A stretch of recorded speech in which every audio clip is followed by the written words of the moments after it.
Starting in verse 2, each of these horsemen is revealing a swift effect on the earth.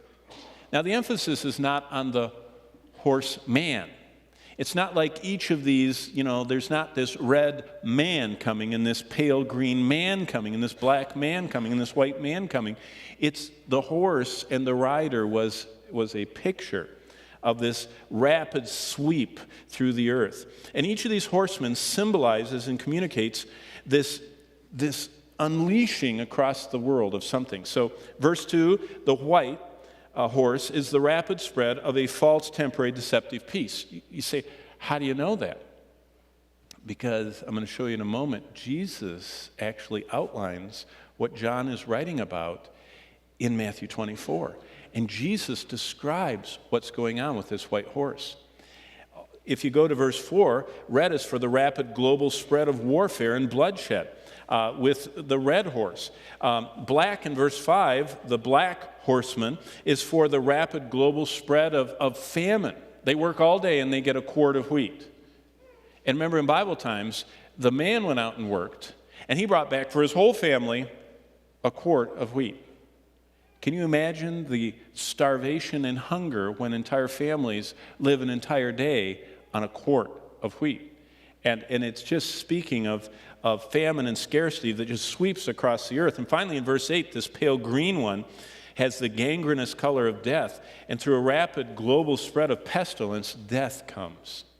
And so that's the four horsemen. So the first element of verse 2 is that the tribulation starts with God unleashing powerful forces. So, second, God says that global deception comes first. Look what it says in verse 2. After John looked and beheld these four horsemen, it says the first one in verse 2 is a white horse. Global deception comes first. Now you say, white deception. Yeah. Remember, think in terms of the Bible. Paul said in 2 Corinthians 11 and verse 14, Satan can transform himself to appear as an angel of light. To say, Satan can transform himself to appear as an angel of light, rather than the angel of darkness he really is. So white is not always a sighting of something pure or something holy in the Bible. It can also be a symbol of deception, or here of deceptive global peace. And it's temporary and it's false. And most conservative Bible teachers over the centuries have taken this first horseman as a symbol of the rapid spread of global peace.